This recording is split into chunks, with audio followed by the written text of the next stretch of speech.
maya yung kayo ay mag-alamano.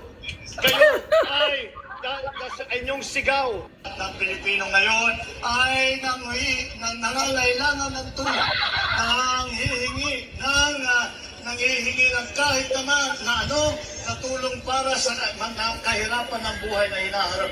Well, ako lang naman ang gumawa ng sa Leyte o di kaya sa Bulacan. Kabilang na riyan ang mga nasa pamahalaan na siyang pasimuno ng mga anomalya na siyang pangunahing dahilan kung bakit nagbasa ka pa, hindi ka pa makapagsalita ng maayos, hinayupa ka. Lintik. Nais ko ipailala sa inyo at sa ating mga kababayan na hindi pa tapos ang revolusyon na sinimulan ng ating mga bayaning sina Dr. Jose Rizal. Laganap ang illegal drugs ngayon dito sa ating bansa. Kaya isa ka na. Sa kabila ng pagyurak ng droga sa ating kabataan, bangag. kulang ang silid-aralan. Yan. Mababa ang Nguya. ng mga libro na binibigay natin sa mga mag-aaral. Kulang ang suporta na binibigay ng ating pamahalaan sa ating mga guro. Nalimutan na ba natin na sa lahat ng serbisyo o pansamantalang tirahan ay ang karamihan, sila ang mga nawalan ng tirahan nang magsagupaan ang tropa. Kamakailan lamang 44. Nagsimula ako manilbihan sa bayan bilang vice-gobernador ng Ilocos Norte.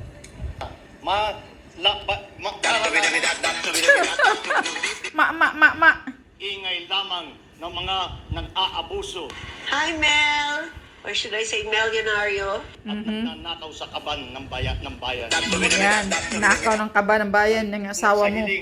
Hindi ko po makakalimutan na makita ang inyong mga ngiti. Makita, maya yung kayo ay mag-alamano.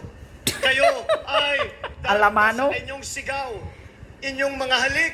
Oh my God! Pati mga halik, dinadamay na. Talagang walang laman ang utak nito. Dahil magsasalita sa takot. Tikto ng pulburon. Suyo pamor. Kuha po kayo, mag-picture kayo ng lahat ng maaari niyong gawin. God. Kung may problema, isumbong ninyo kagad. Dahil yan lang ang pamamaraan na masasawi ang pagnanais ng ating mga kababayan sa pagkakaisa, sa kakabuti at sa pagpaganda ng bigay ng serbisyo ng pamahalaan sa bawat mamamayang Pilipino. What?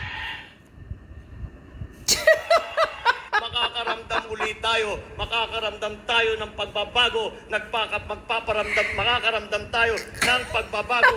Paulit-ulit na ang buang. Ng konting ginhawa man para lang. nang Tayo lamang siraulo. ay linigaw sa ating mga dating ginagawa na, Oh my God. na tapat. Anong pinagsasabing tong julul na to? Sa ating kasaysayan. Maraming salamat po at magandang gabi po sa inyong lahat. Well, yes, we would have to look into what the status to our two countries between Russia and the Philippines for the simple reason that it is an entirely novel concept for our two countries together. However, again, if we can see that there's an advantage to the Philippines for that, but you see, this is part of the effort that you, Professor, mentioned, bunganga, that ngiwi the na. superpowers are Tabingi. carving out against their spheres of influence. And in the same way, as I spoke to you about the last question that concerned that, I do not think the spheres of influence model of the Cold War still applies. So we should be very wary of that. Paulit-ulit, paikot-ikot. Ayan, Kita si nyo Juju. yan, no? The only mainstream media at that time who Correct. gave the platform for you. Wala kang utang na pakinloob. Correct. Tuloy natin. As a practical matter, Walang utang na if loob we are ang to hinayupak. train all of those countries, then Seminay we would lang. have a real logistical Nagbigay ng problem platform in our sa'yo, military. paangangi-ngongi-ngongi ka. The training Di da-da-da. is usually the beginnings of their hopefully supplying, or hopefully for the donor country, supplying us with military equipment. And so yes, it is good perhaps that we see what the different doctrine that I'm talking doctrine and military doctrines are. But I think we still have to decide at some point, and what they, as the engineers call it, we have to freeze the design of have decided to go with these pieces of equipment and with this military doctrine. That's with Look those how military he's- equipment. Time's up.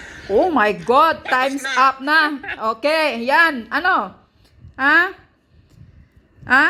Naubos yung, naubos yung oras mo sa paulit-ulit mo magsalita. Oh, ayan, mga taong bayan. Panuorin nyo to at tingnan nyo how he speak. Kayo na ang maghusga kung anong klaseng presidente tayo mayroon ngayon. Kung kasinungalingan ba yung sinasabi ni Tatay Digong na bangag. Kitang-kita ako dito, daw siya magsalita, pangiwi-ngiwi, panguya-nguya, wala sa maayos na utak, walang IQ, epekto ng polboron, bangag na bangag. So, ay kuting, noon pa talaga nakakahiya ka.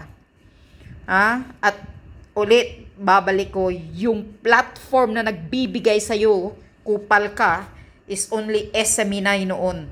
Tapos wala kang utang na loob. Ngayon, pinagkaisahan nyo ang SME9. Talagang nakakagigil ka, kuting. O, kayo nang humusga, tingnan nyo. Hindi ko maintindihan yung pinagsasabi niya kung ano yung pinagsasabi niya.